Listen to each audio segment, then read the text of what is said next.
Good evening, good afternoon, good morning, whatever the fuck you're consuming this episode. This is episode 13 of the RosinBaggers podcast, brought to you by Backyard Sports. Hey, Dad, how you doing?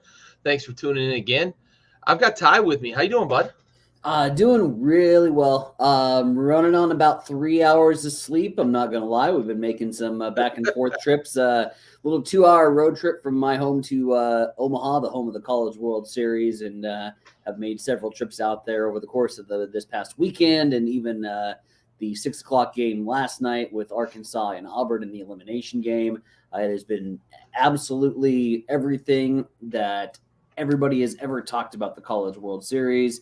And it's sort of my own little vacation being right here in the state of Nebraska. It's kind of hard to pass up the opportunities when they arise. And so have had a couple opportunities from Charles Schwab Field, and it's been absolutely fantastic. Yeah, it's awesome. That atmosphere is great on TV. I can only imagine how great it is in person. I know we've talked about this before. It's on my bucket list. I need to get out there to watch some College World Series games. One of these years, make my way out there. So I had not been to the College World Series since they made the change from Rosenblatt to, at the time, TD Ameritrade, now Charles Schwab Field. So that can tell you how long it's been since I've been out at the College World Series, and finally just had some opportunities with some family stuff that come up. Dad is recently retired, so kudos to him and hats off. And I'm like, well, I know you're not working, so you're more than willing to come out and watch some baseball with me. So we've had some great father-son bonding time down there, and it's been fantastic. That's awesome, man. That's awesome for sure. All right, well, we're going to kick off with a little something different this week. We've usually gone through a review of our scenario, or our series that we were looking at, and then a preview, and then had another topic to talk about here. We're going to start with fair or foul this week because Manny Ramirez made some what seemed to be blasphemous to some people comments, but they were, kind of sensational, right? To quote Stephen A. Smith, they're sensational. And it's interesting what he said. He said, if Derek Jeter were to have played anywhere but New York, he would have been just another guy. So, Ty, I pose to you, I'll let you open the door here with him. And let's talk about fair or foul. If you put Jeter in Kansas City, which is where Manny specified, a lot of people will say like outside of New York. People that are on the other side of the debate will say if you take him out of New York. But Manny gave a specific city. If you put him in Kansas City, he was just a regular player. What do you think, Ty? Just a regular guy. Just Manny being Manny, making comments, grabbing the headlines. Let's pose this in the form of another question. If I give you just another guy, perhaps. I'll tell you about just another guy. A career 310, 377, 440 hitter, 544 doubles, 260 home runs, 1,923 runs, 1,311 RBIs, 358 steals. Oh, that was just in the regular season. He's got a 72.5 career WAR. In the postseason, 308, 374, 465, 200 hits, 158 career playoff games. The 24th Hall of Famer to play at least 500 games at shortstop. And unlike the previous shortstops, he also played all of that baseball at shortstop. That sounds like just a regular, ordinary player, doesn't it? That sounds like just another guy. Here's my thing, right? I'm going to jump in a little bit here because you mentioned those numbers, right? And there is no debating on paper what Jeter has in terms of his stats, right? Mm-hmm. But I will start with this. He's had a negative WAR 3 times in his career. He's been worse than the average replacement player at his position 3 times in his career. He's added 30.9 in terms of win probability.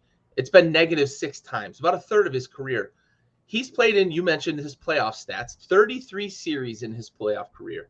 16 of those, he had a negative win probability added. So he actually made it more difficult for his team to win games in about half of the series he played in. So what is it that stands out about him?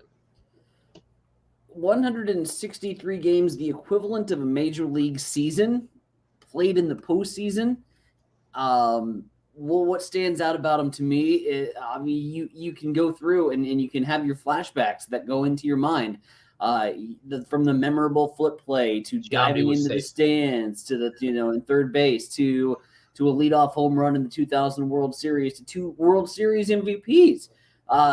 You're telling me that is above or below, the average replacement player, 2 World Series MVPs, an All-Star Game MVP, AL Rookie of the Year. The accolades just continue to build up, and where I sit in this whole argument is, and I'm going through all those numbers and talking about all those postseason accolades, and you're saying, well, yeah, he got those because he was a New York Yankee and he played in arguably the best lineup at that particular time in baseball. Those numbers, from a career standpoint, don't deflate when you're playing on a Kansas City Royals team. He's still a great player. He is still a first ballot Hall of Famer, and you could have put him in any other jersey. And I feel those numbers from a career standpoint, when you can compile that long of a career and put those consistently good stats, you mentioned 3 times being in the negative. Well, I mean, what was his career? 17 years in the majors. I mean, that's not a bad average when you're 14 above. Going all the way from rookie until your retirement. I just look at that and I'm looking at any other team that he might have been on, and I'm saying it's still Derek Jeter. He was still a great player. He was still very consistently great at what he did. And to me, I could see him getting those numbers anywhere else. But you, the prosecution in the case, I propose this as fair or foul, thinking this was another easy slam dunk. We're both going foul. We're both disagreeing that Manny's being Manny. And you lit up like a Christmas tree because you could not wait to have this argument. You were waiting for somebody to finally say it. And I'm just looking at all of these numbers and all of these accolades.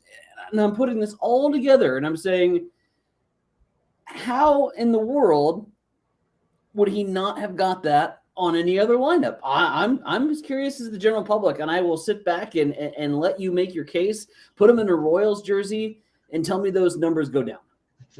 They do, because look at who he batted in front of and who he batted around, right? He leads the league in categories like plate appearances and runs scored. He doesn't lead the league in the other categories that we often attribute to, guys that make a difference in the game, right?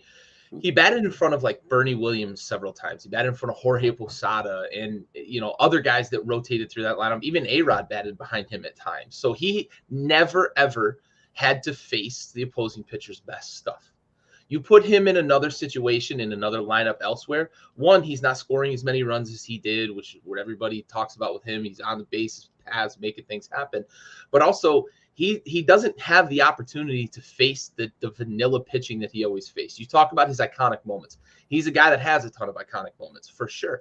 But he's been put in those situations because he didn't strike fear into any opposing pitchers. Never struck fear into opposing pitchers. They challenged him with fastballs. You watch his iconic moments, that home run, the opposite field home run in the postseason. That's a big moment for him. That was on a fastball that missed over the plate. He was a guy he was a benefactor of where he played in New York in a couple of different ways. Played on the best team in the league for about half of his career. They were far and away, talent-wise, the way George used to spend money, they were the best team in the league, right? But he also benefited from the popularity and exposure of playing in New York. If he's in Kansas City, he doesn't make 14 All-Star games. If he's in Kansas City, he doesn't win 5 Silver Sluggers. Because there were guys in those seasons that had better seasons than him at that position, and he won the Silver Slugger over them. He wasn't the best shortstop on his own team for half of his career. And he started winning Silver Sluggers when that guy moved over to New York to play third base. But you also look at a lot of people, some of the iconic things with Jeter, right? The jump throws, right? And you look at it from that, and people want to talk about, he was a great fielder. He was such a stalwart guy in the middle of that defense. But let me throw some numbers at you with his fielding percentage. He had a 976 fielding percentage over his career. 972 was the league average during his career. He's just barely above average as a fielder in terms of fielding percentage. His range factor per 9 was actually a half point lower than the league average during his career. His fielding runs above average was actually below average, is what they should call it for him, because 18 of his 20 total seasons that he played, he was below average in terms of fielding runs. He's 14th all time in grounded plays, double plays he grounded into. So you're talking about a guy that didn't necessarily strike fear with runners on bases. He batted in a great lineup, but he's not a guy that you could take and put elsewhere. A lot of people used to call Tom Brady a system quarterback. Jeter was sort of a system shortstop, in my opinion. I was really upset when he made first ballot. I was fully prepared when that vote came out that he was going to make first ballot. But in my opinion, he's not a first ballot Hall of Famer for a lot of the reasons I just mentioned. I don't see how you can take a look at, and I don't know how many, again, ballots get decided or how many votes there, but he made it on all but one.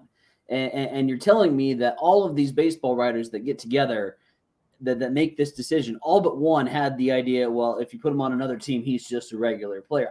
I don't think that the collective masses of baseball writers of America can get it that wrong, that could be this divisive of an issue. Mariano Rivera was a unanimous Hall of Famer a year after Ken Griffey Jr. was not. Mickey Mantle was not a unanimous Hall of Famer. Babe Ruth was not a unanimous Hall of Famer. Mariano Rivera was a unanimous Hall of Famer, and that is a farce. I have been bitching about the BBWA for a decade. They should have their credentials pulled. And the moment that I would present as evidence for them getting it pulled is Mariano Rivera being a unanimous vote into the Hall of Fame, and Ken Griffey Jr. was not. So that's my counterpoint to the BBWA. Ken Griffey Jr. was yes. I would agree with that. What I will tell you, and you go back to the George Steinbrenner era and how George Steinbrenner likes to spend money and how that team basically bought World Series championships. Steinbrenner also had a way of ruling where if you weren't a proven winner, you got shipped elsewhere. So to me, he's in that lineup. He's a proven winner. Again, his on-the-field accomplishments speak for themselves. His career statistics will speak for themselves. I think you put him in a lineup. I think it makes that particular franchise, wherever you stick him, relevant for a decade. Were they going to have the World Series and postseason appearances that the New York Yankees shared because they were stacked 1 through 9? Probably not. But I'm still going to say he reaches those career numbers. And at the end of the day, I would have put him as a first ballot Hall of Famer had I had the opportunity to vote on Derek Jeter's status for Cooperstown. There's no doubt in my mind that Derek Jeter, with everything he's done, with the image that he has in New York, with the iconic players that he played around, and those championships and those memories that are literally ingrained in your brain for the history of time, Derek Jeter, easily a first ballot Hall of Famer. And if you put him in Kansas City, Manny Ramirez, if you put him in KC, KC's got another couple rings. I think we can agree to disagree on this, but I think there's one thing that we will both agree on. One thing that Derek Jeter is a first ballot Hall of Famer for, and that's his dating lineup. Look at that. That is the curveball. That is the Gary curveball that I was not expecting on the show. Look at that all-star lineup. The outfield is stacked, literally. Dude, stacked across the board. That cannot be denied. There is no argument to the counter. And in fact, he should have gotten the Gretzky treatment in the Dating Hall of Fame and just gone in the day he retired.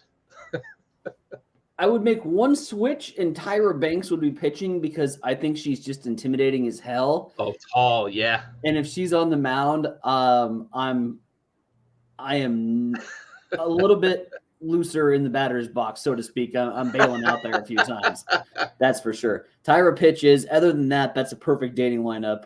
Love it. Yeah. Nice curveball. This was our follow-on fair or foul because I said it in the chat.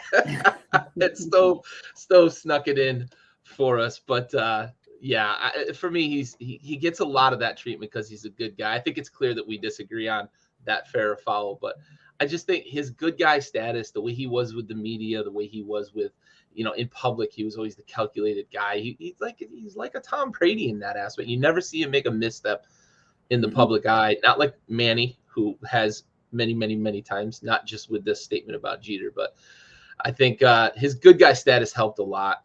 And we see this, right, with a guy like Curt Schilling, who is a Hall of Famer, but is not in the Hall of Fame, right, because of his comments and his stance on things. And that would be another point that I would make about the baseball writers can really be kind of crotchety about things. Clicky is a good word to describe it. I think there is standards that you live up to be in the Baseball Hall of Fame, but I'm gonna counterpoint. He was a good guy, and he was great with the media, and he was very calculated in terms of how he went about his business off the field. But his great play on the field is why "Oh Captain, My Captain" was a first ballot Hall of Famer. 2003 to 2014 was the captain of an organization. You don't get that because you're a good guy. You don't get that because you bat in front of Alex Rodriguez. You get that because your product on the field is the equivalent to your captaincy, and it matches how you are off the field. And you're the captain of arguably the most visible franchise in Major League Baseball. Oh, Captain.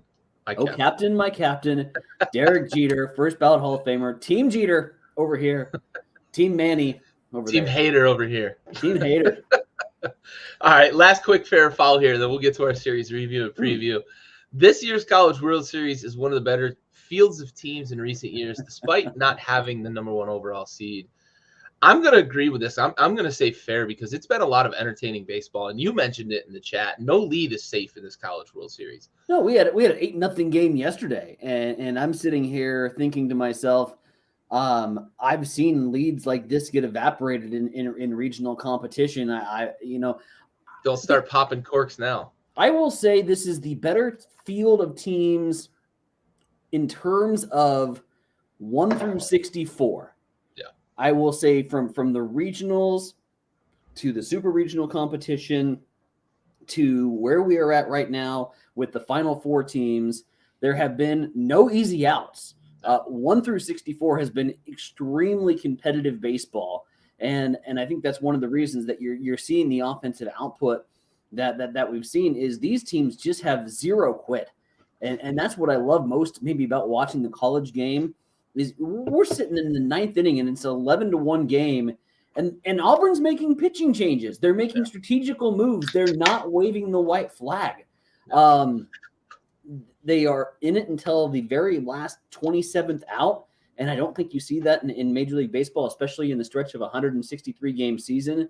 In the dog days of June, you don't see that attitude or desire to want to come back, and I thought we've seen this all spring in summer. So I will say the field of 64 is the better teams, despite not having the 1 overall seed in the final 8.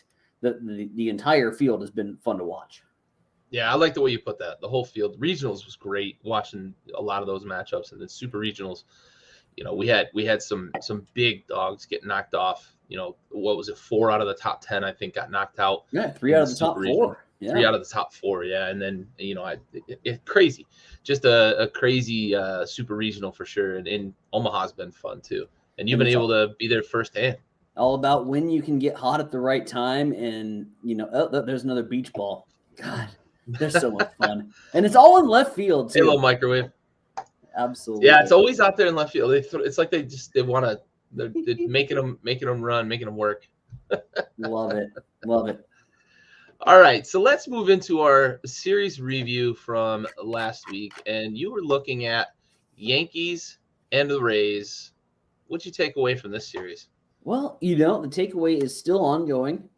This is the rubber match is actually currently airing right now. Last checked, the Rays were leading the New York Yankees. I think Aaron Judge had hit a home run to pull it within 3, but the Rays out on top despite losing game 1 Monday night. All about Garrett Cole. It was a pitching clinic on Monday as he took a no-hit bid into the 8th inning. The Yankees would go on to beat the Rays for, at the time, and still the MLB's best 50th win right now. New York Yankees have that distinction. That's, to put it in perspective, what 50 is on June 22nd. 50 is 15 games ahead of the first place team in the American League Central with the Cleveland Guardians. It's 11 games better than the NL Central leading Milwaukee Brewers and St. Louis Cardinals. The New York Yankees have played some phenomenal baseball here to start off the season, but I mentioned at the end of last pod in doing a preview of this series that I thought the Rays had an opportunity to maybe take 2 of 3, maybe beat up on New York a little bit. And last night, the names that you get when your star is on the IL, when your star is on the disabled list, Wander Franco's out for the Rays, and you had a lot of people saying, oh no, how can the offense recover? Enter a player that I have not heard of until last night, Isaac Paredes. He goes off and hits 3 home runs, his first 3 at-bats. That's the 7th Rays player in history to homer 3 times in a game. The Rays would go on to beat the Yankees to force a rubber match. That rubber match currently, as we mentioned, going on. Oh, Paredes, by the way, has already homered in tonight's game. So the Rays currently lead the Yankees. Listen, the takeaway is this. I think it's the New York Yankees to lose, but I love the 3-horse race that has developed in this battle for second right now, and it's going to last the entire season. We mentioned it, the pod 1. We go back to pod 1, and we said the American League East is going to be a dogfight. It's going to be a slobber knocker, slugfest. These guys are going to beat up on each other all season, and it's taking shape. Toronto, 39-30. They're sitting at 4-6 in their last 10. Boston, who's still playing some pretty good baseball as of late, 7-3. They're sitting right there in 3rd, but 1 game behind Boston is Tampa Bay. They get right back into the thick of things if they can hold on and knock off the Yankees here again tonight. They're right back in the thick with Boston. So this AL East race for second place is going to be fun to watch. And I look across this American League East board, and I don't see a weak spot except for Baltimore. And even Baltimore is vastly improved from where I thought they were going to be. So they're going to play the role of the spoiler as we move on down the stretch. And they're going to take away a couple games that normally would be automatic wins. Tampa, Boston, and Toronto are in for an absolute fun race until the end. And, it's one of several playoff races that are starting to heat up here as the summer months are starting to move along. And we've had our first day of summer. Now we're seeing these playoff races start to intensify a little bit, and things are getting thick in the American League East, and Tampa is going to be an extremely tough out because Tampa is what Tampa always does, and that's a next man up mentality that not a lot of other major league clubs can have. When your star goes down, Tampa seems to put the right pieces in place, the right puzzle pieces together to still make a competitive baseball club. And you lose a guy like Wander Franco, and he's going to be making his rehab start, so he'll be back into the lineup here before too long. But they just seem to make the right moves from an organizational standpoint to stay competitive and to stay in the hunt, and Tampa has done that again. Yeah, I mean, we've mentioned it several times, but that farm system just continues to churn monsters out. Like, what are they going to do now with Paredes? Do they move him to second base or third base and try to get both him and Wander in the lineup, or do they use him as trade bait? Maybe not this year, but in the future to try to get a stud or get even more farm studs to just throw into the barn. So does he look at the designated hitter position as a potential option? Do you maybe put Wander Franco until he's fully healthy into that designated hitter position just to get some more spark into that offense? Yeah. They've got chess pieces on the board that they can utilize here as they move forward, and it'll be very interesting to see. Especially, you mentioned the future of Paredes, because I don't think anybody expected him to explode onto the scene like he has, and to have that sort of impact in that amount of time. that turns on some light bulbs in a lot of front offices who are looking for some other key pieces to the puzzle. And it'll be interesting moving forward. But I like where Tampa's at. And as mentioned, I thought that they could take 2 of 3 from New York. That's certainly starting to take shape. They got through Garrett Cole, the mammoth pitching arm that he is, and now in really good position to do so. Yeah, for sure. Yeah, Talia, we did discuss Jeter. Ty and I are not on the same page when it comes to Jeter and his stature within the league. Not on the same page. I'm the hater. Not on the same page, meaning he's wrong and I'm right. He's out there with Manny out cutting the ball off in the middle of nowhere for absolutely no reason, while Derek Jeter's out there making plays at shortstop and flipping the ball where it needs to go at the right time in one of the most iconic moments in ALCS history. He doesn't feel that the over 300 batting average that he had on righties, lefties, and as a switch hitter, he doesn't feel like the 1,000 plus RBIs and 1,000 runs scored is good enough to even be a first ballot Hall of Famer. Derek Jeter, again, oh captain, my captain.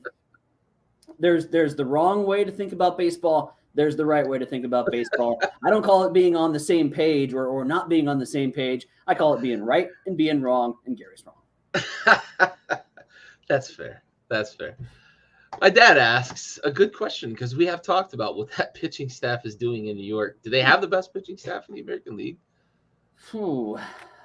I will say this. The stat was put out yesterday by, I think it was Tim Kirkshin that put it out. It might have been Jeff Passan, but the Yankees have scored the most runs and given up the least runs. That's unreal. The Yankees have the best pitching staff from a statistical standpoint at this point in the season. I will say yes. Here's where I'm coming into play, and you can call it being a patience is a virtue, or you can call it just being completely insane. But at this point, I'm still holding on to hope that the White Sox pitching staff can put it all together. I have been doing this all season. They are now 1 game below 500. I don't know if it's because I'm a Tony La Russa guy and I come by it naturally as a St. Louis fan. I don't know if it's because I really, really put a lot of stock into the Chicago White Sox and I really need that to pay off. Because otherwise the Bills in Vegas aren't going to look very good, if you know what I mean. Listen, Chicago's pitching staff should be, with the talent that they have, there's something mechanically wrong right now with Giolito. And I think we can safely say that. Because when he was on last year, he was absolutely untouchable last year. I don't think that they've turned around and got the scouting report together that quickly on Lucas Giolito. I think there's something mechanically wrong with him. You throw in guys like Michael Kopech, and you get the veteran presence of Johnny Cueto to be in there with Chicago. And I think Chicago's got enough talent. Cease is another one of their young pitchers who has just got electric stuff. I think if Chicago can put it all together, I would say the White Sox have the best pitching rotation. I think the Yankees have proven to have the best bullpen down the stretch, but I think the rotation still, I would give the edge to Chicago, despite the fact that they haven't been able to put it all together. And we'll see if time allows them to, or if there is managerial changes down the future. I think right now the hottest seat in baseball is sitting on the south side of Chicago. I think you're right. A couple of teams that were struggling early either can their coaches or have turned it around, and the White Sox are just kind of treading water. So if they get to the All-Star break, and this is still where they're at, because we're coming up on the All-Star break here, it may be the right time if Chicago is going to say, we feel like we've got a contender. Maybe that's the right time that they make a move away from La Russa and try to infuse some energy into that team. Oh, they were baseball beat writers in Vegas alike had put them as the heir apparent to the ALCS. This was, for all intents and purposes, the White Sox year to put it all together and make a run at this thing, and it's fallen dramatically short in Chicago. Yeah, for sure. Okay. My counter to that, Talia, is that the Hall of Fame is not about leadership, classiness, or ethics, because there are racists, drunkards, and abusers in the Hall of Fame. However, I will say Jeter is far away above other people's level in those three categories. I will also argue that, or I will also agree that his stats dictate that he makes the Hall of Fame. My argument is that he was the benefactor of playing in New York, playing in a stacked lineup, never facing a pitcher's best stuff. He was a below average fielder. He was the captain of the team. I understand that he was the hardest worker. That's never been in question in terms of his work ethic. My argument to it is, if you move him to another city and he's not in that New York lineup, he's not the same guy. He doesn't put those stats up, is my argument. So, and that was what we discussed earlier in the show. I wish Josh had gotten to you a little earlier and had you out here. I'd love to hear the commentary in the comments from you for sure. Yeah, I mean, you're right, Talia. And my argument is that he wouldn't have put the stats up if he wasn't in New York. That's leadership and charisma and everything that Jeter did off and on the field. I think as one of the categories that is contagious in baseball, that is sure as hell one of them. Mm-hmm. And here's a counterpoint to that. If he brings that same amount of leadership and he brings that same amount of charisma into a lineup like Kansas City, he makes 3 or 4 of those players better around him, and he's still able to put up those stats. Again, I'm saying without a doubt in my mind, you can take a below 500 team, let's say Baltimore without Cal Ripken Jr. in the lineup, and you could throw him in Baltimore's lineup, and I think they make the postseason and they make some serious runs if Derek Jeter is a part of that equation. That's what made him a captain for 20 or for 17 years. That's what made him a first ballot Hall of Famer. Again, I really struggle to see Manny's point on this. I will bring this back up for Talia, though, since she missed it. There is one area in which Derek Jeter is undoubtedly, undisputably a first ballot Hall of Famer. Do it again, and here's the graphic. Derek Jeter's dating diamond is far and away the most impressive dating diamond of a professional athlete. He hit home runs at every single position. And there are a few women that he dated that are not on this diamond. He literally has dated so many studs that he can't put them all on a baseball field. It's insane. Some are in the AAA farm system. Yeah, he's got the Tampa Bay Rays farm system.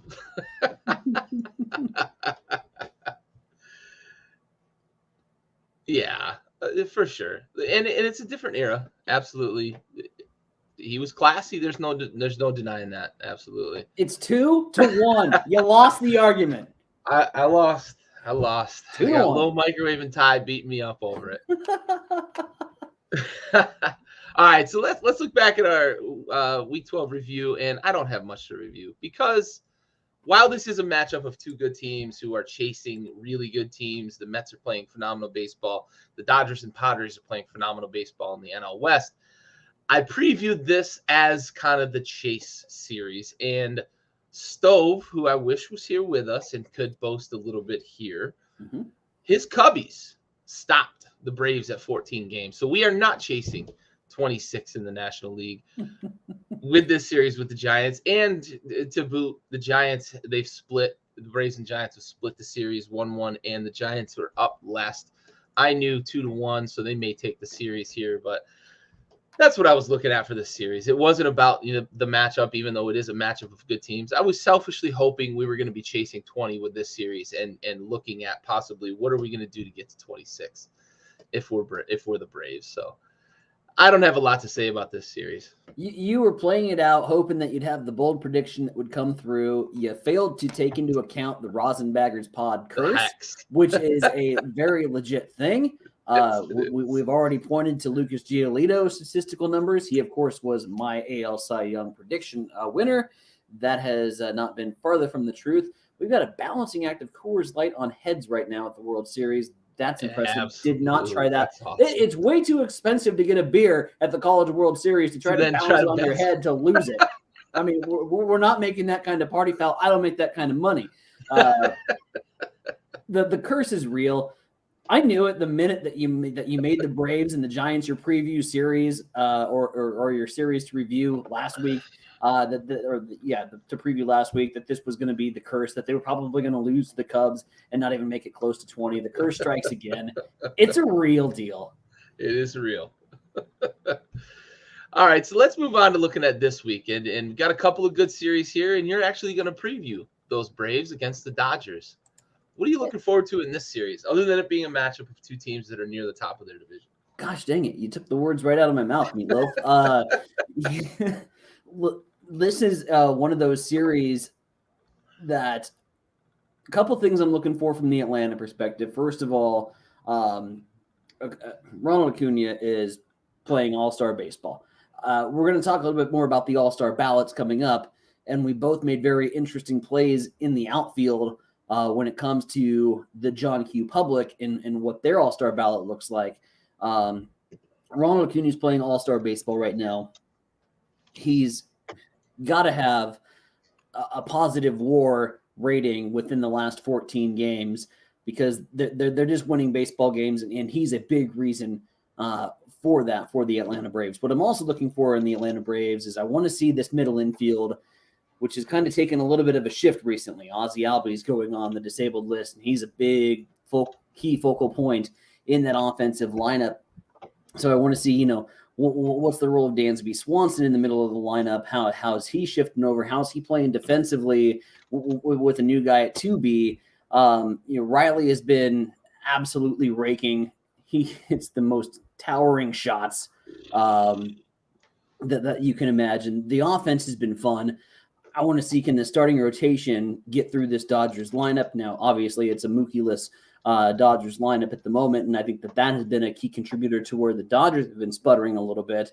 But LA's got to pick things up, especially when you have the comments that were made from Dave Roberts at the beginning of the season, and you were crowding their ass at the beginning of the season, and this was a team that we had said, oh, they might challenge for the all-time record of most wins. Well, not at the current pace they're running in, sitting 41-25.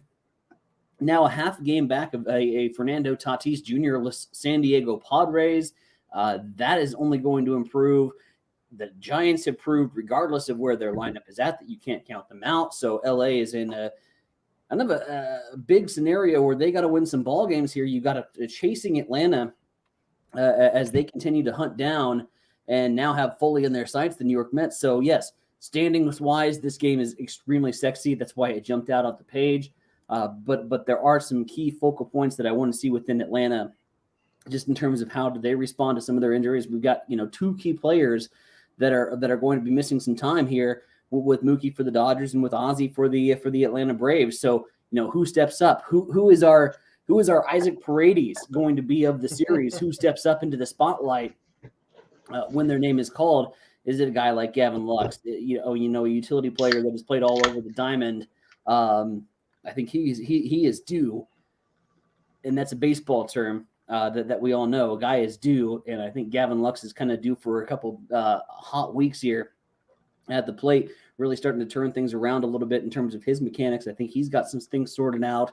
So yeah, looking for LA to challenge here, and looking for them to take a couple games, because right now, last check, struggling with the Reds, and that's not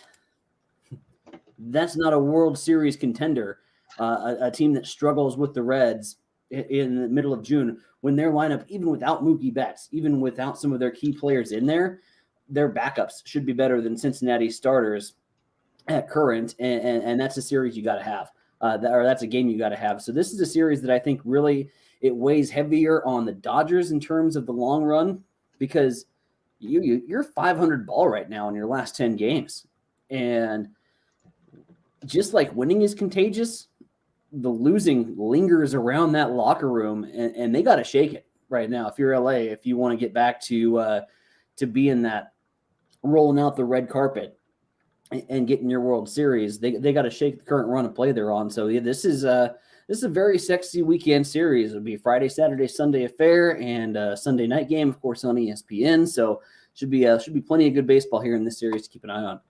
Yeah, for sure. Couldn't have said it better. I think both teams are dealing with some big time injuries, and we're gonna see what they do to adjust, who steps up in their place. In basketball, we call it the Ewing effect. When the best player goes down, it just seems like everybody else picks it up and plays better. I will say this about the Dodgers. I get the sense sometimes, and you mentioned they're struggling against the Reds. Like, I get the sense sometimes that they're in kind of cruise control. Mm-hmm. They're just like, okay, when's October going to get here, right? And I look back at some of these super teams we've had in the past in this sport, but other sports, and it seems like those teams, when they just kind of coast, it's not easy to flip that switch in the playoffs. So I do hope, if I'm a Dodgers fan, I do hope that they turn it on early, but I do get the feeling like, they're just kind of going through the motions. It's another game day, ho hum, ha ha. Let's get to the playoffs already. So maybe it's some of that we're seeing them struggle and not necessarily chasing that wins record that we thought they might pressure. Well, and you've seen it a lot, and you mentioned on other sports, and I think we can even say that we've saw it a little bit here in the College World Series. We go back to our very first topic about Tennessee not being there. Well, Tennessee only had lost 7 games going into super regional competition. They had been on cruise control, knowing that they were destined for the postseason since the midway point of February, when they came out of the gates with like 20 wins in a row. So they're sitting in cruise, and it's hard to go from cruise control, or neutral, if you will, into go mode and into postseason mode. And it's hard to hit that gear when you haven't been playing at that level throughout the course of a regular season. You haven't been tested at that level. And for some teams, it's hard to get back to that platform. So, if I'm LA right now, it's a closed door meeting. I know you're sitting second in the standings. I know you're still in the wild card, and you're still in the postseason hunt, and you're certainly talented enough to do some major damage come postseason play. But I'm having a closed door meeting, and I'm saying, let's get our act together, because this is not the standard that we want to set here as the Dodgers organization. And this is not the level that we need to be playing at if we want to be a serious contender. Right now, you're seeing the teams that are playing in that fourth gear, and that's Mets, that's the Braves, that's the Brewers and the Cardinals, who are locked in a tie game right now for a rubber match to see who takes the NL Central. These teams are playing playoff baseball right now, and LA has been far from it. Oh yeah, for sure. There's something to be said too about games with pressure in late in the season, and being able to keep that momentum going, keep that, that mindset, and not being able to flip the switch if you are in cruise control. So I'm with you. I think a closed door meeting is probably in session, and I wouldn't be surprised to hear over the next, few weeks if they drop some games here. I don't think they're going to drop against the Reds because they've stretched out a little bit tonight, but they have not dominated the Reds like you would think they would. Right. Maybe over the next couple of weeks, if they drop a game or two, or maybe even a series or two over the next couple of weeks, you might hear, well, the Dodgers had a closed door meeting, players only, yada, yada. So sometimes those can do well, because we see the Braves, they had one, and now they're white hot. And the Phillies had a players only meeting after Girardi was let go, and they've been pretty hot as well. So one of those could be useful for them. So, all right, let's take a look at my series here, the Red Sox and the Guardians. It is still weird to say Guardians too. I'm just getting used to it. It is. Anytime a team goes through a name change, it's just hard to adjust. My notes on State of the Union, I had to edit it like about 10 times because I kept putting in the previous name. The previous name. We'll leave it at that. The artist formerly known as that team. But don't look now. The Guardians are in first place. Whoa. They're tied in terms of win percentage. They are tied. Or in terms of games played, they are tied. They are actually ahead of 5 percentage points on win percentage over the Minnesota Twins, and they're 4 games ahead of the Chicago White Sox, who this is a team in the Guardians that I don't think any of us really gave credit at the beginning of the season. Because I said, look out for the Royals with all that young talent. If they're able to put it together, that AL Central is winnable, right? I think I picked the Twins to win the AL Central, but also gave credit to the White Sox. And I believe you picked the White Sox to win. and I think Stowe picked the White Sox. So none of us really talked about the Guardians at all in our season preview in this division. And looky, on 22 June, the Guardians are in first place. I think it's time, or maybe I'm just behind the curve, but I don't think Tito Francona gets enough credit for the job he's done in multiple cities. He went and broke the curse in Boston, and now he's in Cleveland, and he's had Cleveland playing really good ball with a small budget and relying on young players to really make things happen. And I know they've got one of the best players in baseball on their team, but that's part of that cultivation of talent, right? That Tito's been a part of for that team, to have those kind of players and be able to, they've got one of the best pitchers and one of the best position players in baseball. Him cultivating that talent helps a lot, right? They've got a good farm system, but I love this matchup because the Red Sox are pushing into second, third place in the AL East, which has suddenly become kind of the Yankees and then a 3-horse race for the remaining wild card positions. But the Guardians have an opportunity on a national stage, because they're going to get national exposure playing the Red Sox, to say, hey, don't forget about us. We're winning a lot of games. They're 8 games above 500, or 7 games above 500 right now. And they've got a chance to play the Boston Red Sox, who are obviously, nationally, there's that national exposure. I like the Guardians to go in and take 2 out of 3 in this series, because I like the style of baseball they're playing right now. They've got a good mix of boppers in that lineup, but they play a lot of small ball and really good defense. They are, I think, in the top 3, maybe 4 or 5 in terms of defensive percentage for a team. And that's a way that you can keep yourself in games and give yourself a chance to win late. Don't give away runs. Don't give away the easy plays. Don't give away extra bases. So I like the Guardians here to assert themselves and say, look at us, right? Look at us. We're still here. We're not going anywhere in the AL Central. So I look forward to this series, because I think it's a proving ground series for the Cleveland Guardians. Absolutely. Now we're going to transition right into State of the Union, and one of the highlights might feel a little familiar here in a moment.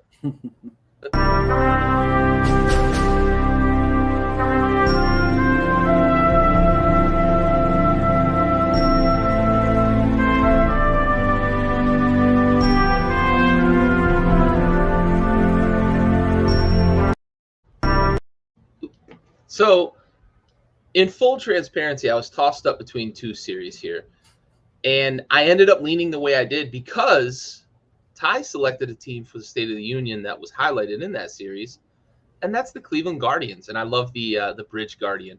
Thank you. That's featured in that photo as well, because I imagine there's a lot of people out there wondering why Cleveland would name the team the Guardians, but there are statues that cross the major bridge into the city across the Ohio River, I believe is the river it crosses, but they are called the Guardians of the Gateway, I believe is what they call them. Ty, talk to me about the Guardians, man. Not to be confused with the Guardians of the Galaxy, but this team is playing outer worldly baseball right now. Whew. That was a hell of a segue, I thought of it on the fly. With a 6-5 extra inning win over the Minnesota Twins Tuesday night, the Cleveland Guardians moved into, as you mentioned, first place in the American League Central. Full transparency and full disclosure, I not only did not have Cleveland winning the American League Central, I had them finishing, when I put them all out on paper, dead fucking last. I thought with the moves that Detroit had made to garner the services of Javi Baez, I thought they were going to be a much improved baseball team. I was super stoked about Casey Mize into that starting rotation, and Spencer Torkelson, some of the young players, like you mentioned with Kansas City, as maybe a little bit too much Kool-Aid too early for Detroit and Kansas City, because Kansas City is god-awful terrible and Detroit's not much better. Meanwhile, Chicago has absolutely, the wheels have fallen off the bus. All 17 wheels on the big, or 18 wheels on the big rig have absolutely gone off the interstate, and it's just a carcass of what was formerly a monster on the highway to the American League Central Championship Series. Then you have Cleveland and Minnesota, who are currently right now in a tight competitive series. Cleveland's able to take it 6-5. They're all of a sudden, don't look now because nobody did, because nobody saw them coming. Nobody was worried about hey, check the rear view for Cleveland. Nobody was saying that. All of a sudden, they string 8 wins out of 10 games and play some pretty damn good baseball. And 99 games left of baseball to be exact. The Guardians finishing the first day of summer remains extremely significant despite the remainder of the season to go. Because now there's 3 horses in this American League Central race, where I think we had all previously thought it was going to be a 2-horse race with the White Sox and the Twins into a third party here in Cleveland. Their over-under in Vegas at the beginning of the season was 76.5 games. I think it's safe to say that Cleveland's going to go over. Cleveland entered the year projected to finish 4th. Like I said, I had them 5th. Despite relying on the youngest roster in baseball, we talked a little bit about the rebuild. They are now in pole position, and they're showing no signs of slowing down. Here's what I like about Cleveland right now is the run that they're on. If they maintain their current form, if health remains with this Cleveland team, I think it's only going to get stronger because these young players are playing at a significantly great clip right now. And I think they're just going to get stronger as the season continues to move along. The rebuild has been absolutely crossing the T's and dotting the I's in terms of how you put together a franchise after a rebuild. The Trevor Bauer trade, Corey Kluber trade, Clevenger, Francisco Lindor, Carlos Carrasco, all 4 prospects and what we thought was maybe mid-level talent that the Cleveland organization says, no, we see something in this guy. We see Ahmad Rosario. He's struggling in New York right now, but we feel like we can do something with this guy. We feel like we can turn him into a pretty good baseball player. And they have with not only their farm system, but their development, and they're hitting their stride as they're hitting the major leagues. These guys are ready, and they're playing winning baseball right now. And then there's Jose. Jose is an insane baseball player. We mentioned he was the easiest choice, and I will stand by it. In terms of my ballot, in terms of positionally, as I went down, the easiest choice was at 3B. And there's reason to that. I had questions with Jose Ramirez. I thought he was going to be a guy, and I just misread him and misjudged him. He signs a franchise record $124 million 5-year deal, and I'm like, okay, well, there goes Jose Ramirez because now he's got his money. And this is a team that's in the rebuild. He's happy. He's just going to go into coast mode, and hadn't been further from the truth. If there was any concerns about not living up to that new deal, he's the 3-time All-Star, has turned in yet another MVP caliber season, currently leads the American League with 62 RBIs, currently on pace for his best offensive season yet. A 3-time All-Star this year is on pace for his best offensive season yet. Cleveland has spent the last few years retooling its roster. Ramirez has remained the constant, and is the biggest reason why the Guardians find themselves in the position that they are currently in, which is first place. And here's the State of the Union for Cleveland, and the RosinBaggers pod curse. But my State of the Union to this is Cleveland. Enjoy it and continue to enjoy it because it's only going to get better. Yes, sir. I love seeing these teams that end up the youngest roster and they're just excelling. It's great because we did a lot of talking about the young guys for Kansas City and Seattle and Pittsburgh and Baltimore and all across the board, right? Mm-hmm.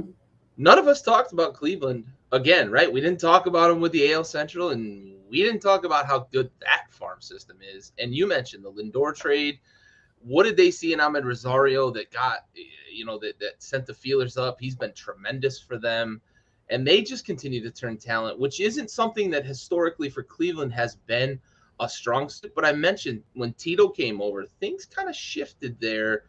And I think it had a little bit to do with his exposure to Boston's system, how they built up to breaking that curse. So I think he brought some of that with him, Theo's kind of philosophy, and that's permeated a bit through the Cleveland from top to bottom, from big leagues down to A-ball. You got to develop that talent in-house to be able to supplement. If we got to go out and get a free agent, or if they're buyers at the All-Star break, right? We've got to have a farm system that's rich with talent, that we can make these moves and feel comfortable that if we've got to plug a hole, we've got a guy that we can plug a hole with already in-house, not relying on making a move outside of it. Make those moves outside of it to make your roster better. Cleveland, State of the Union, I'm buying stock. I'm with you, Ty. Absolutely. Looking up. All right. My State of the Union is the Stat Cat. Nicely done. Thank you. The StatCast monster, the mutant that is Oneil Cruz, a 6'6" shortstop who has recorded the fastest sprint speed since he got into the league and the second fastest sprint speed of the season in his almost triple that he hit the other day. Beat out a ground ball to first base that probably would have been out for anybody else. And oh, by the way, fields a backhand in the hole at the shortstop position and pumps 96.7 Ched over to first base. Unreal. 2 for 5 in his first game, 4 ribbies, changing what's the culture within the Pirates organization, because they've already had some young guys come in. Sawinski and some of the other guys that we talked about last week have come in and produced, but this guy, Oneil Cruz, is different. You see him on the field, he looks different. The ball comes off his bat different. I believe the double that he hit left the bat at 119 plus miles per hour. StatCast can't deal with this guy. Like, he is a baseball analytics wet dream, honestly, with the things that he could do at the plate, in the field, and on the bases. It is unbelievable. Oneil Cruz, I'm so glad that the Pirates pulled their heads out of their asses, called you up to the bigs so you could stop wasting at bats in AAA. Oneil Cruz, that stock shooting up. If you're a Pittsburgh fan, you're pissed off at your organization right now. Because if you're a Pittsburgh fan, this move, while it's exciting and you get to see the future unfold before your very eyes, you feel like you should have been seeing this since opening day. Almost 3 months too late. You feel like that this changes the dynamic and the offensive output of this lineup. This makes them dangerous from a Cardinals perspective. I don't want to play Pittsburgh right now. I don't want to have to go through Ke'Bryan Hayes and Oneil Cruz and Brian Reynolds if his bat gets going. Oh, Reynolds, MVP candidate, Super Stash Man Reynolds, right? Yeah, he's got one too. Castillo, he's been an addition here to this Pittsburgh lineup. You mentioned Sawinski and what he's done. I think he had a 3-homer night the other night that helped Pittsburgh get a win. But you're thinking, my God, Oneil Cruz, you mentioned that. Those are stats that you accumulate through the course of a regular season. If you're a normal baseball player, if you're a Derek Jeter, you might never accumulate those stats, which makes him a normal baseball player. Oneil Cruz did it on day one. Right. He did all of that on his debut. It was impressive, to say the least. But if you're Pittsburgh, I can't help but think day late and a dollar short on this. And I can't help but, think where you could have been had you just gone ahead and listened to essentially the entire population of baseball fans saying, where is this guy? It took them, almost 65 games to finally make that decision. You have 100 games left. Was that your magic number to say, well, let's go open 63 because that means we got 100 days? I don't know what their rationale was. But he looked bored in the minor leagues. He was just bored. And I thought they were going to do something that is not normal in the farm systems. Normally in the farm systems, you call a guy up too early and they're not ready for the show. I thought they were going to let him rot into insignificance in the minors. it's a day late and a dollar short for me for Pittsburgh. Yes, if I'm in the union that is a Pittsburgh Pirate fan, I am rejoicing for the call up. I'm excited, but I'm a little bitter at the front office. Yeah, absolutely. O'Neal Cruz's stock up, Pirate stock. I don't know. Flat. Yeah, it just for sure. And we talked about it after that Twitter video of O'Neal Cruz just kind of grabbing the bat by the head of the bat, throwing it in the dugout, and just like, all right, well, fucking, when am I going to get the call up? It was clear that he was frustrated, and you mentioned it when we were talking about it. Like, hopefully they don't leave him down. He develops bad habits and then never gets out of it, because that's a real thing in baseball, right? We talked about how finicky the sport can be. Don't call him up too late. If anything, call him up too early. But yeah, he should have been on the opening day roster for sure. All right, real quick, we'll do our salute to service, then we'll finish up with our all-star pick. Sorry, I had a brain fart there looking for the video.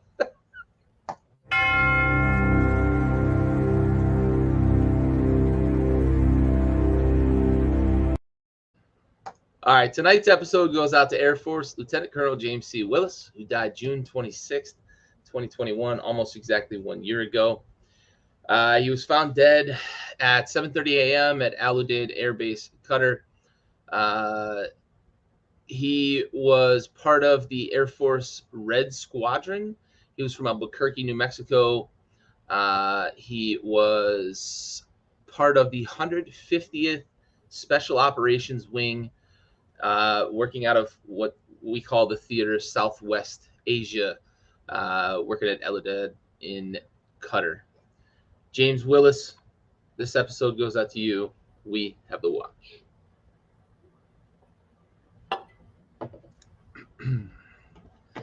All right, so let's shift gears into NL All-Stars, and I'm going to save, Ty, I grabbed your spreadsheet with the voting calculation at this moment. Yeah. I'm going to save that for the end. So let's look at your pick for catcher, Wilson Contreras. What you got for me, bud? Well, Wilson Contreras, I think, is, obviously Yadier Molina, certainly known for his defensive abilities behind the plate and what he's able to do in terms of pitch command and pitch selection. Yadi hasn't really played a whole season for St. Louis at this point. He's splitting time with Andrew Kizzy. He's on his last year before he sets off into the sunset, and his body just isn't the same. So the Yadier Molina catcher of old being the automatic all-star just isn't there. At this point, I think a Yadier Molina vote would be just a vote out of sheer respect for what he's been able to accomplish over the course of his career. Meanwhile, I look at a guy like Wilson Contreras in a Chicago situation right now, and yeah, it's been a rebuild and it's been a struggle for Chicago this season. But then you look at where Chicago would be without Wilson Contreras in the lineup, and that is a scary sight. You're sitting only 25 wins on the season, and you could be down towards 13 at this point without a bat like Contreras in the lineup. His stats are slowly starting to come up. I think he started a little bit slow for Chicago, if I'm not mistaken, but he's starting to pick things up over the course of the last couple of weeks. And I just look at a guy like at the catcher position, and what I like to see is a guy that can command not only your rotation, but just be aware of where everything is developing on the baseball diamond, and be that alert guy defensively to be able to make those plays defensively. For me, Contreras is right now, with Yadi kind of on the shelf, the best defensive catcher in the National League. Yeah, for sure. And I agreed with you. Wilson Contreras at catcher for all the same reasons you said, right? When I think of the top of the line catchers, I'm still a little old school with it, so I don't necessarily jump right to the stats, right? Mm-hmm. Catchers bring a different sort of value to the game. And as a former pitcher, I understand how a catcher having full command of the game, full command of the scouting report, full command of, what pitch should be thrown in what situations, what value that brings. And I see that from a Contreras. He has a real command of that pitching staff there, but he does bring some offensive pop as well. So for me, it was a pretty easy pick with Wilson Contreras here, although there are some young catchers in the NL that I think are going to be nipping at his heels for all-star bids in the future. I agree with that. All right, so first base this is where we started to on the other side of the diamonds where we started to differ. Paul Goldschmidt. I just spoiled mine, but I also picked Paul Goldschmidt, and I agree with you. And I think the on-base streak has a lot to do with it. Yep. To start, but also the dude's been raking, and he's one of the best defensive first basemen in baseball. What are your thoughts on Goldie as the resident Cards fan here? Well, the entire all-star ballot at this point was, at least on this side of the diamond, when I was taking a look at first baseman in the National League, what have you done for me lately? And for Paul Goldschmidt, lately has been throughout the course of the regular season. I think he got off to a rough couple of weeks to start off the year. That's when Nolan was breaking. I'll talk more about him in just a second. But Paul Goldschmidt, since May, has been absolutely on fire. The on-base streak is a big part of that. He's found his home run swing again for St. Louis. And here's what I also look at with St. Louis. When they're winning ball games, Paul Goldschmidt's got something going on in that box score. And that's a big key contributing factor when I take a look at where guys are going to be falling in line in my all-star ballot is when you get one in the win column, what are you doing in the box score? And Paul Goldschmidt is always offensively contributing for St. Louis. And really, whether they win or lose, he's been a constant staple in that box score for St. Louis. His offensive stats have been off the chart. He's having just one hell of a year after a little bit of a struggle to start off the season. And maybe, let's be honest, a rough 2021 campaign in terms of where he was at when he came over from Arizona to St. Louis. There was a lot of expectations within that. And this year, he is definitely living up to those expectations and is well-deserved of that all-star nod. Yeah, for sure. Agreed. 100%. What he's doing there and what he means to that lineup had a lot to do with my selection here. We had another agreement here at second base with Jazz Chisholm. I feel like Jazz is the kind of guy that you need in an all-star game.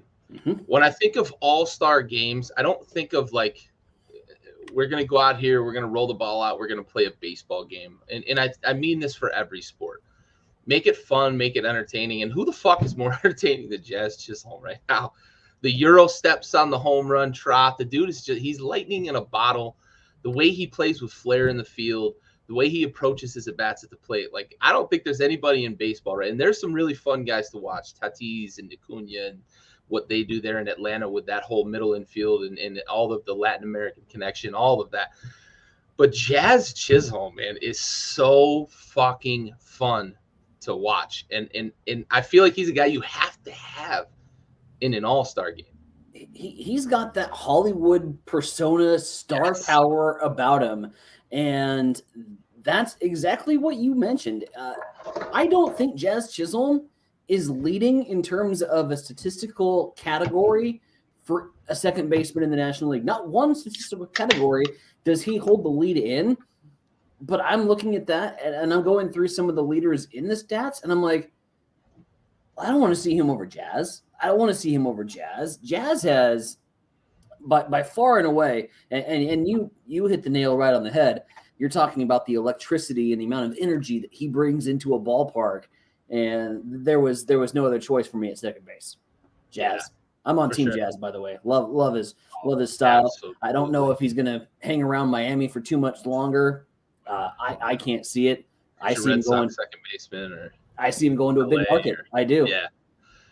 LA, Chicago, New York, Boston, one of them teams is gonna put him in at second base. My dad just mentioned it. We got an electric game right now in the bottom of the ninth. Braves have a runner on first with one out, and they just tied it up 3-3.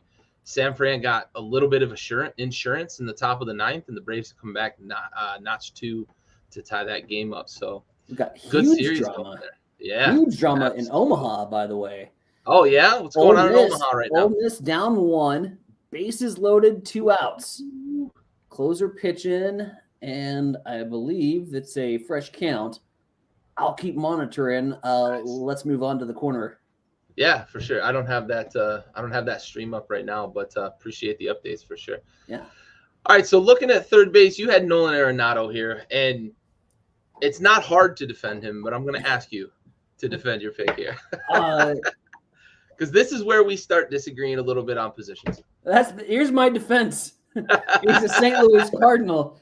He's my boy. And my defense of Nolan Arenado is his defense.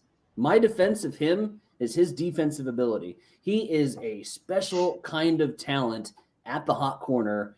The plays he has made more highlight reel plays in the field than he has done with his bat. For no other reason than the ungodly amount of gold gloves that he has put in his closet over the years. He's my choice for the third base all-star. He is the all-star at the hot corner. And again, I went away from the offensive numbers. Yes, he absolutely raked to lead off the season. He was unstoppable. He was instantly an MLB, an NL MVP candidate right off the bat. Since then, it's the glove that has kept him in, and quite frankly, has kept the Cardinals in ball games. You talked about it with Cleveland's defense earlier when you're doing your series preview with Cleveland. Their defense is sometimes their best offense, and that is certainly the case for St. Louis. And Nolan Arenado is the biggest part of that defensive piece. He has surpassed Yadier Molina in terms of defensive ability at this point in his career, and he deserves to be on the hot corner. Yeah, for sure. Because his glove. Yeah, like I said, there's not a lot that you need to defend him, but I went a different direction. I have Austin Riley starting at third base. Mm-hmm. We've talked about the big donkey that he is and how far he can hit a ball. I think he's hit a few home runs that haven't landed yet. I like what he does in the middle of that lineup. I like what he did when early in the season they were struggling and scuffling, but he was still raking. He's been a reason that they were able to tally some wins earlier in the season. The Mets got out and got away, but now they've got Acuna back in that lineup and everything is ticking. I think Austin Riley's a fun guy to watch too. He's another one that I think he brings some excitement to the game. His love, passion for the game.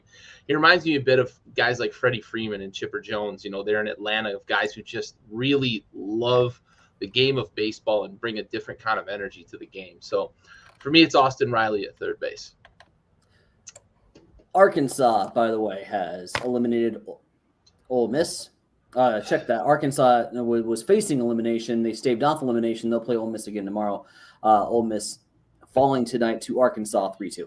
Bases loaded. They had the bases loaded. They couldn't cash in. Couldn't cash in. All right, let's move over to shortstop where you have Francisco Lindor. What do you like about him going to the All-Star game?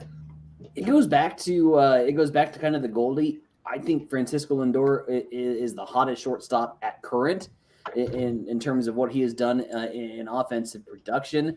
You know, you go back to the game just this weekend where his mom was in attendance, and what's he do but belt out a home run and just motor around those bases. I love, and I'll use the word motor. I love that the fact that this guy has one gear, and that's sixth gear, and that you don't see him playing at any other level. He's out hustling after every ball.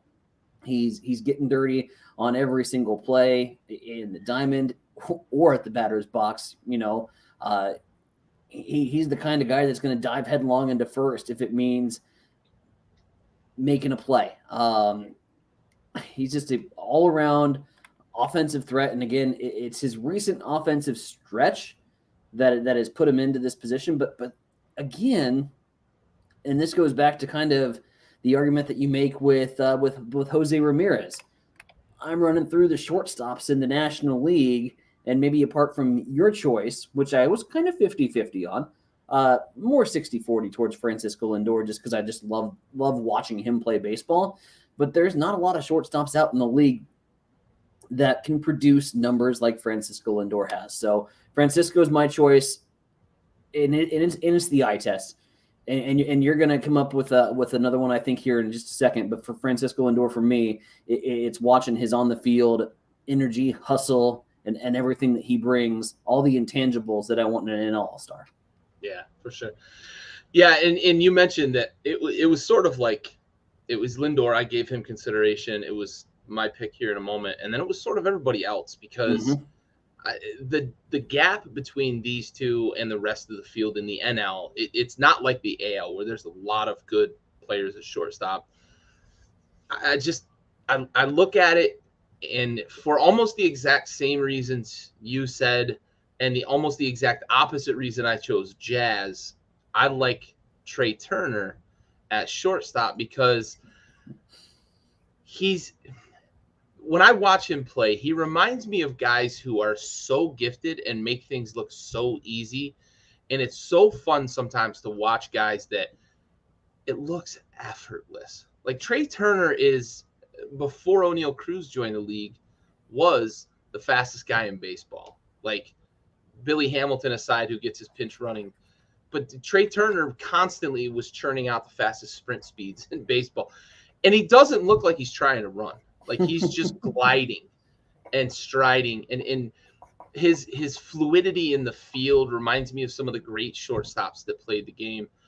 And his ability to hit the ball. I like his approach. He's not great shortstops that played the game. But his ability, the way he approaches the game at the plate too, it feels a bit like an old school line drive approach at the plate, and I like that. I can glom onto that. So for those reasons and the exact opposite reason I chose Jazz Chisholm, I really like to watch Trey Turner play the game. So I want to see him in the All-Star game. That would be a fun dynamic to see. Atlanta walked it off against the Giants to take 2 out of 3 in this series. What a come from behind win. Down 3-1 going into the bottom of the ninth, and they scored 3. Sorry to interrupt you. Go ahead. Good stuff. No, I what an interesting dynamic that would be. You know, if the Hollywood star Jazz Chisholm lands in LA and his mate up the middle of the infield is Trey Turner, and those two are superstar polar opposites.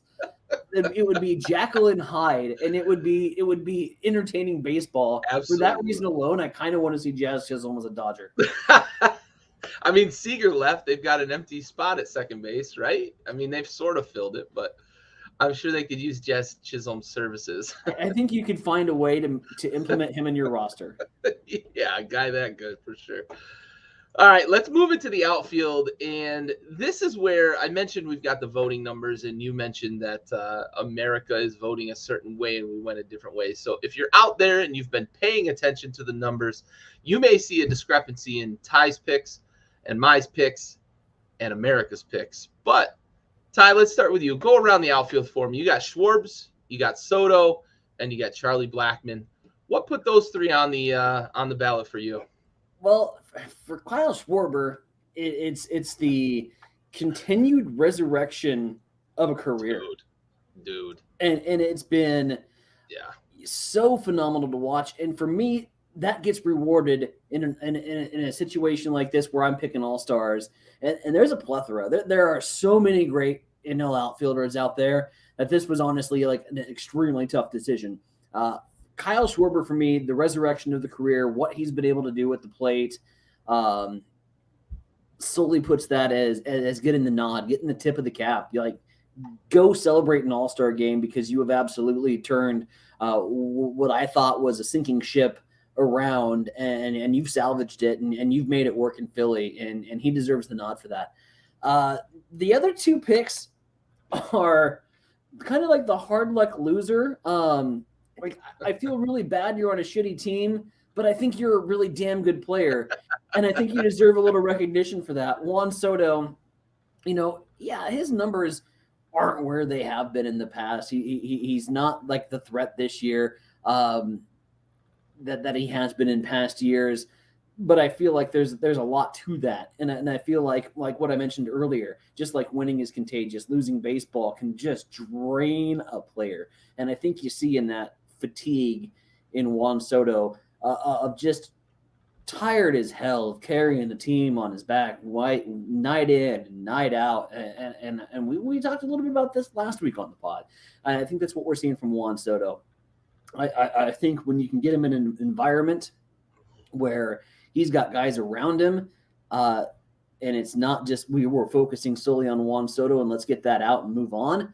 I think that he's an extremely productive player and can and will be again in Major League Baseball and throughout the course of his career. Juan Soto is an all-star in my book. And so is Charlie Blackmon. And Blackmon is kind of the same scenario. I had so high hopes for Colorado before Chris Bryant, who seemingly hasn't played a game in ages because of a lingering back issue.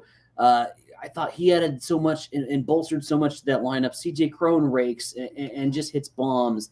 And Ryan McMahon and Connor Joe and all those guys for Colorado that I thought were going to step up and help Charlie Blackmon take that next leap in terms of the NL West standings hasn't come to fruition. But that hasn't deterred Charlie Blackmon's stats whatsoever. He's still the same old Charlie Blackmon that comes out with his batter walk-up song as the outfield, the 1984 classic Your Love. It's my favorite batter walk-up song of any Major League Baseball player. You got to fear the beard and what he does, not only at the plate, but also in the field. I don't think he gets enough credit for his defensive ability out in the outfield. I really don't. And some might even say he's a little bit of a liability out there. He's just 110% all the time. And again, God, you're playing for Colorado. Nothing has gone right for you this season. Go out there and be an all-star.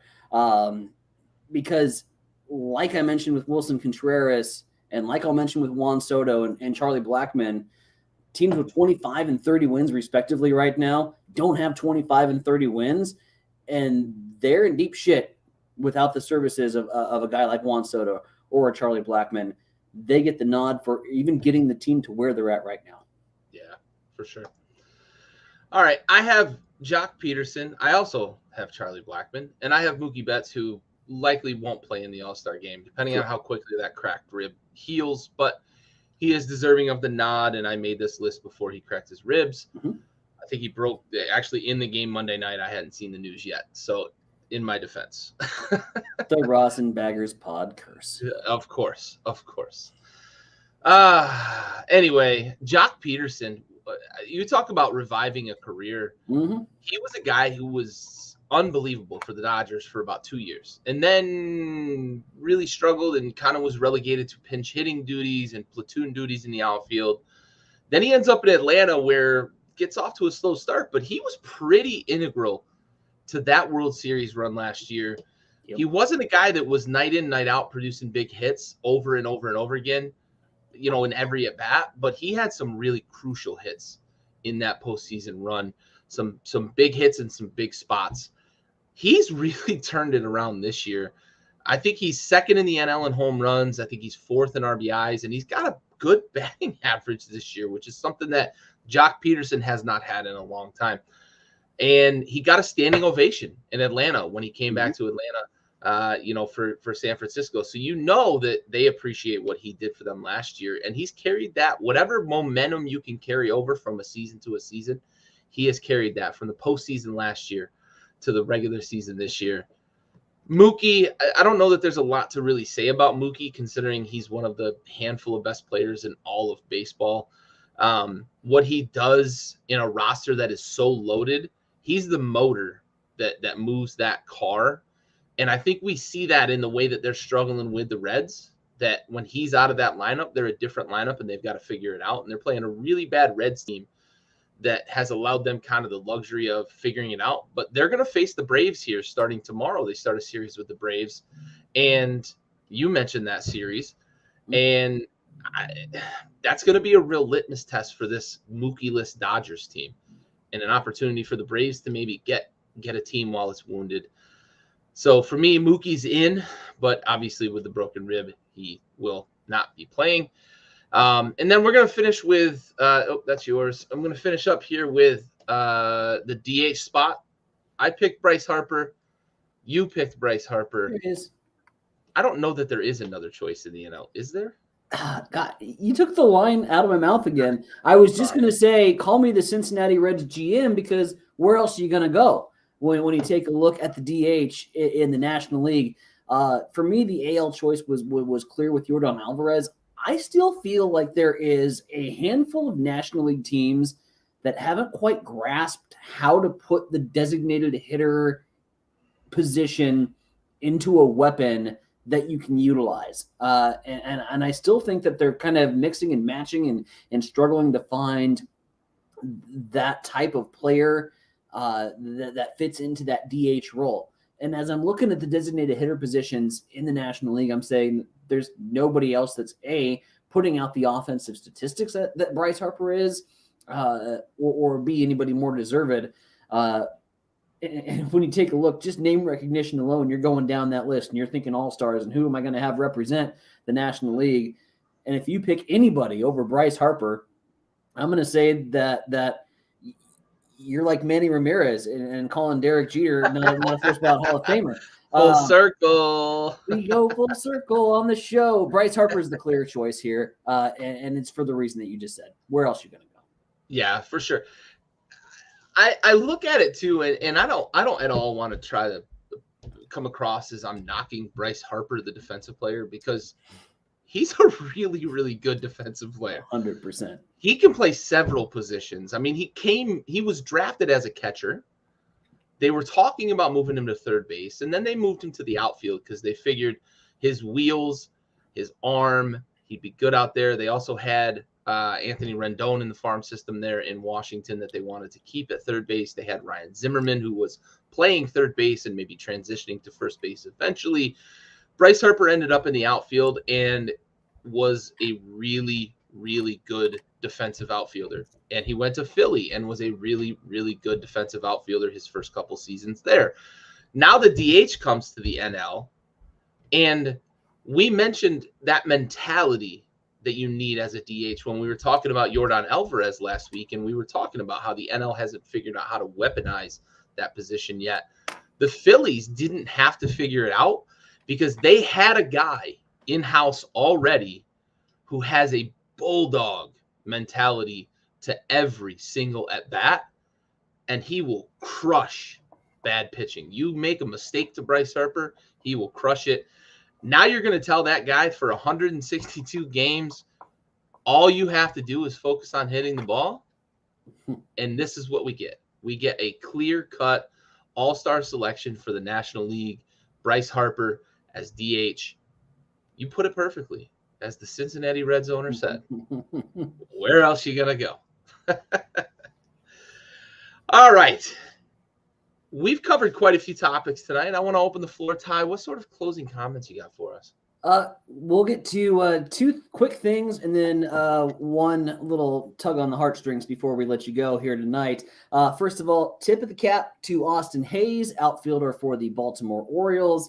Has just done one of my favorite things in all of Major League Baseball. One of those weird things that baseball fans, that really hardcore baseball fans get into, and a lot of other people say, okay, but did you win the game? I love guys that hit for the cycle, and Austin Hayes has hit for the cycle, so congratulations to him. Against my Nats. Yeah. Also have to say, I will chime in when I do commit errors on the show, and we did boot a ball today in our series preview. I had mentioned Thursday, Friday, Saturday. You had correctly then turned around and let me know that series was in fact starting tomorrow with the Dodgers and with the Braves. So apologies for booting the baseball earlier on the show. And I will leave you with just one closing thought from my last couple of days in Omaha, specifically for last night. While the game might not have been the drama, action-packed slugfest that my father and I had been hoping for, the memories that we have made over the course of this week will last, in fact, a lifetime and forever. To the Omahags, congrats on staying alive in the tournament. You did it again. There's a close Nebraska connection here with the Arkansas Razorbacks and Nebraska. Dave Van Horn coached the great Nebraska teams of years past. And so whenever Omahags, or otherwise known as the Arkansas Razorbacks, are playing in the College World Series, the support for them is tremendous. And they have shown that with the product that they have put together on the field. To the fans, fully equipped with everything from beach balls to their high-energy chants to right field and left field saying who sucks more, keep bringing the passion into the game, because one of the special things that you see is Little League baseball teams and youth baseball teams in their uniforms going to the games at the College World Series, and they're watching the fan support and the energy, and they're feeding off that, and they're getting excited.